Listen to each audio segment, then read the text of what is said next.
Today's video idea was brought on after I saw a headline reporting that a new matchup for 316 was announced, and that will be Kevin Holland versus Vicente Luque.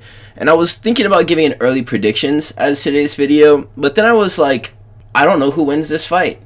I was racking my brain over, okay, Kevin Holland should win this fight, but does Luque wrestle? And if he does Kevin Holland just get subbed? And this is like the ultimate question that I weigh whenever he fights. And it's because of a recurring phenomenon appearing in some other fighters, not just him, called Kevin Holland syndrome. And I wanted to unpack this term and make sure that we were all on the same page of what I'm talking about right now. So I did make another presentation here to discuss what we're going to be talking about. But to set the table for the rest of the talk, I want to go over a term called sandbagging. And this is pretty much to a T what Kevin Holland syndrome is. It's just a good old case of sandbagging being deeply ingrained into the character of these fighters to the point where they don't really know how to do much else other than, in slang, sandbagging means intentionally downplaying or concealing one's abilities, often to deceive or gain an advantage. It can involve underperforming in a competition, tricking someone into a bad deal, or subtly undermining another person. I mean, it's fighting, so who really cares if you're saying mean things about people, but tricking someone into a bad deal, this guy is like a landmine for bettors if we're talking about bad deals. And it can involve underperforming in a competition. And we're going to unpack that deeply. Deliberately underperforming. Reddit explains. I love the AI overview stuff just because I don't need to fact check it because AI fact checked it. Woo! I saw it on the internet, so it's 100% true. Yeah. I did one AI search and it said that Aljamain Sterling was 42 years old. Unbelievable. But we're going to trust that this is faithful because I looked at the actual definition and they match closely. So Reddit explains that someone might play worse than they're capable of to create the false impression of their skill, potentially lowering the stakes in a bet or gaining an advantage in a tournament. A good example of this would be how they gave him Wonder Boy and Jack Della Maddalena as high-ranked welterweight fights of pure strikers, and he lost those fights, and it seemed like he didn't really apply any pressure to win, just so that he could fight the Mikel Oleksiejczyks and the Cowboy Oliveras of the world. And we'll talk further about this. I made this little, kind of looks like those are his hands, and he's placing the sandbags. I thought that was pretty creative. I don't know, but... So what is Kevin Holland syndrome? We'll talk about this now. And before we unpack what Kevin Holland syndrome is, I do have a video that I wanted to show. Here, it's right there. Why are you not focused on the belt? Like, why is that something that doesn't... Why are you guys so focused on the fucking belt all the time? Like, well, excuse my language, but why are you so focused on the belt? I just told you I'm not worried about the belt, and you go back and repeat, ask me about the belt. Like, I'm not worried about the belt. Why are you so worried about the belt? You don't even fight for a living. Why are you so worried about the belt? Well, I'm not worried. I don't fight. I'm not worried about it either. Why are you so worried about it? That's why I'm asking. Well, I'm not worried about it. That's the ultimate answer you need. I'm not worried about it. Why are you so worried about it? You would assume that. That's it. I can't take it, man. That anger, it's the hostility. It's just ruining the vibes of the video. I need to keep on track. It's just too much anger directed towards just the camera. I can take it. So Kevin Holland syndrome is basically when a fighter pretends to only be interested in fun matchups because they've come to terms with the fact that they are not good enough to be champion.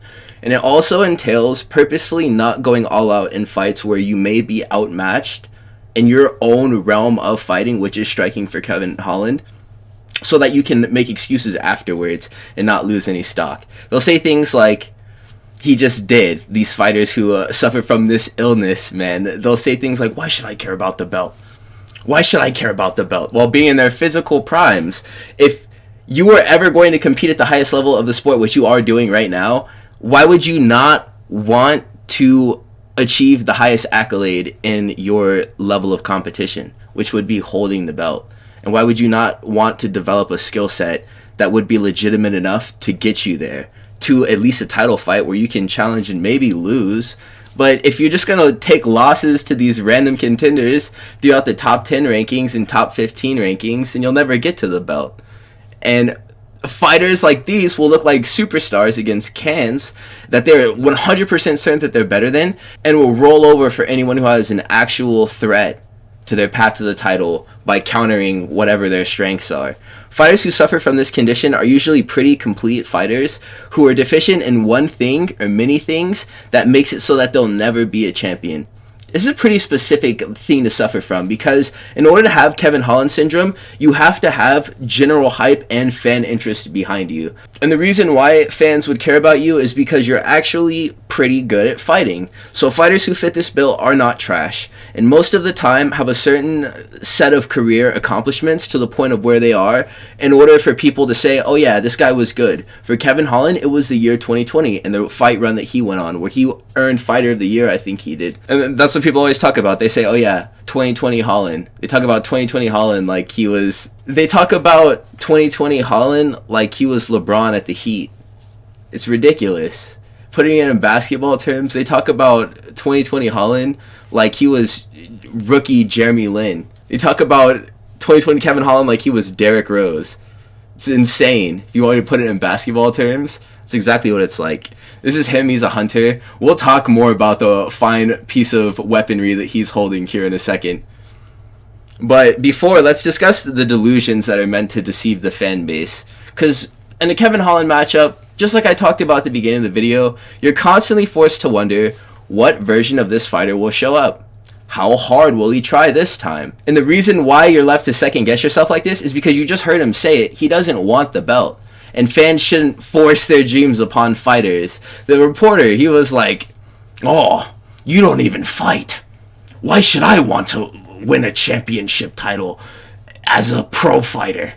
The problem is, though, whenever he is matched up with a fighter like Gunnar Nelson or Cowboy Oliveira, he's going to talk about what's next afterwards and moving up the rankings and other fights and what's left for him and his path forward. But whenever it's Roman Dolidze or Reiner de Ritter or Jack Della Maddalena, he's going to get pissed off at reporters for asking him about what's next after this and getting closer to the belt and what his goals are. That shouldn't make you upset, dude. Like, that's what they're getting paid to do. And I think it's kind of weak that he was getting tough with these journalists. Like, they're working a job. They're not about to lash out and get fired. And if you do that to them, that's not fair either, because they can't hit you back. They're on the clock. They're on the company dollar. And he may have been serious at one point in his career, but he leans on these achievements because of the fact that he's not able to return to the form that he was in whenever he was scoring all of these knockouts in the same year. And what this does is it creates the illusion that these are just really great fighters, because you're still thinking about 2020 Holland as this rare fighter who doesn't come around one in a million years, you know? But he was just having off nights on all the times that he lost. But in reality, he just needed to go to Dagestan for 2 to 3 years and leave his phone in the United States, because he completely falls apart whenever people play against his strengths. And he can be beaten at his own style, too, if you're high enough at the level that it takes to beat him in striking, like Jack Della Maddalena was. And another thing that makes him really hard to be a fan of is the massive ego and the lack of focus. And all I need to say is 45-70. And that means a lot to people who know what I'm talking about. What business does anyone have talking to a legend of sport like Rampage Jackson the way that he did on his own podcast? He literally challenged him to a fight. I thought that was so tasteless, as he was just getting sunned by Reiner de Ritter. I had Reiner de Ritter to worry about. This does not make you better at grappling, beefing with Rampage Jackson on his own podcast where he's platforming you to speak. How fair is that? That doesn't make any sense for him to have done. And that was something that he lost a lot of fans in respect for, and that was justified, because you can't be... Who raised you? Challenging Rampage Jackson to a duel whenever he's retired and you couldn't touch Thiago Santos or Derek Brunson, who weren't even in their primes whenever you fought them, that's just wicked, man. That's straight up malevolent. That's devious. It's all of the terms combined into one. They don't even have a word to describe what that is. I don't know why he was trying to beat Rampage Jackson up. I was so confused by this. And the other thing that I'll talk about is that he posts goofy videos of himself on social media, and he's never in the gym. He's usually pooping with the shower running in the background. And fair enough, he could have just gotten back home from training. But dude, why are you not showcasing the work that we all want to see you putting in, and just keeping that side a mystery? Unless it's not being done. Why are you... One of his little things that I saw before, it was like thoughts on the shitter or something. Maybe it was after training, thoughts on the shitter. And he was just pooping and talking. And it's just the talking. He's big mouth and it was funny whenever we liked him, but dude, now we don't need to see the talking, bro. We need to see the wrestling. We need to see the cage underhook control reversals where you're getting your underhooks and you're not letting them go. I need to see you sprawling whenever someone gets a single leg in, or fighting the hands, or doing something, man. Doing something related to grappling and not pooping, bro. Please go get on those mats. And I don't like how he got tough with that reporter either. I studied journalism in school, and I wouldn't like this. Because you're at your job. Imagine if you're at your job and someone disrespected you like this. And fair play, the journalist does have to ask a touchy question in order to get what he needs from the interaction. But no type of question pertaining to a reporter basically supporting you and your run to the title and asking you about what you think about the prospects of becoming champion. They don't deserve you biting their head off for just being curious about what you have planned for your future. And I do a little bit of journalism too, here and on Instagram. This is a shameless plug. I commented on a post under the announcement of this fight, and I said they build Kevin Holland for hype every year, and he blows it all the second that he gets into a wrestling exchange with anyone who is a decent grappler. And Kevin Holland himself replied, and he said, "Don't disrespect Michel, Gunner, or Jacare ever again." And just note how highly he speaks of these guys now in 2025. Whenever he was emoting on them and talking to them and sticking his tongue out at them in the octagon. I don't get it, dude. And that's what we're going to discuss now, is the hot and cold changes in demeanor. Against low-level fighters, there's a lack of respect. Athletes like Kevin Holland compete best against fighters they consider to be washed or unskilled. And that's exactly who he named in the response to the Instagram comment from the last slide. Overly respectful, though, to all match fighters who they know will pull their card. Fighters like Kevin Holland. And Kevin Holland, look at the comparison between these two face-offs. He knows what he has in store for Cowboy Oliveira. It was exactly what happened to him. And look at how respectful and how much smaller that big toothy smile has just become whenever he's face-to-face with a guy he knows is going to snatch either his arm, leg, or neck and not give it back to him until he taps. And that's exactly what did happen. And what we just discussed before, he speaks highly of trash fighters to make the fights that he did win look more impressive. So how do I ever root for a guy who doesn't even believe in himself, or only believes in himself sometimes? The spirit of competition is to want to be the best. So why are you being standoffish and weird towards people who are asking you about being the best? I don't think that's very fair at all. So there's other relevant case studies of this phenomenon which we will now discuss. Like Michel Pereira in 185 pounds. He does backflips on cans that he's super confident that he can knock out, and he will not go for any crazy acrobatic stuff on grapplers. He tried his best to lock in against Anthony Fluffy Hernandez, and he still got his feet beaten. He's a superstar in the prelims, but he's not cut out for high-ranked contender fights. This dude fought Chaos Williams, Nico Price, Andre Fialho, Santiago Ponzinibbio, Andre Petrosky, and Ihor Peteria since 2019 consecutively. This is probably the easiest run that anyone's ever gotten as a contender on their way to a ranking.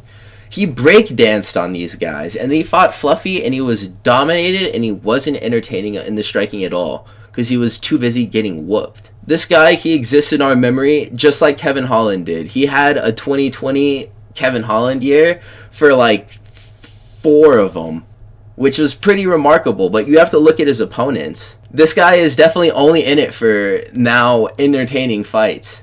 Give him Shara, or give him Kopylov, or just something entertaining.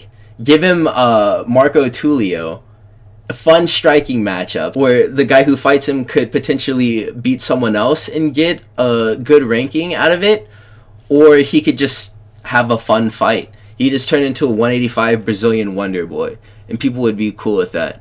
The next fighter that we're going to talk about is going to be Michael Chandler, and he's a butthead, man, and he did not beat the Bellator tick allegations. And the only reason why I'm being harsh towards him right now is because I don't think that he'll see this video. And because he's made me sad in the past, because I wanted to believe in him. It took a lot of convincing for me to believe in the first Charles Oliveira fight that Charles Oliveira wasn't going to get knocked out by Michael Chandler. My friend had to sit down and talk about it with me and break it all down why Charles Oliveira won. Because I was really bent on the idea that Michael Chandler came out and sparked Charles Oliveira and that it wasn't close. And that would look just like Dan Hooker. So it hurts my feelings, man. And the best stories of his career outside of the UFC are the Alvarez fights in Bellator and the Pitbull fights that he had with Patricky and Patricio, both the brothers. And we didn't really know how to measure how good Patricio was because he never went to the UFC to fight. And he knocked out Michael Chandler. It looks bad now because McGregor toasted Alvarez, which is really old news. And Pitbull just got farted on by Yair. So these fights make Chandler look worse in retrospect. The fact that his magnum opus before he came to the UFC were not very high points at all. Because he did lose to fighters who we now know are not very good. On a Hall of Fame scale, if we're talking about the best and most dominant, I love Eddie Alvarez. I always use him in UFC 5. Don't come for me in the comments. I even like Patricio Pitbull. If you go back to the 314 video, I picked him to win. And I regret doing it because it made me look like I don't know ball. But I thought I just don't like Yair. If I could just keep it 8 beans. I just don't like Yair. And that's the reason why I picked Patricio. So, I thought it was really remarkable that an uber durable fighter like Dan Hooker got sparked up by Michael Chandler. And that was his debut, and that was how we were introduced to Michael Chandler. Knocks his ass out, does the backflip, and then he called out Conor McGregor, and he called out Khabib. No, he called out Khabib the first time. The Conor McGregor call-outs didn't happen until later on. And so the thing now is that he clings to the red panty night. And that's a fight with someone who doesn't even matter anymore. And that's the dragon that he'll continue to chase, no matter how much that he loses. If Conor McGregor wanted to fight in a 7-Eleven parking lot at 4 a.m., and they would just have to gather an audience around whoever was in the area, and they would just take money in a hat from everyone who showed up, Michael Chandler would be down for that. And that's how bad he wants to fight Conor McGregor. So the point is, Michael Chandler holds his rank now just so he can lose it to better contenders.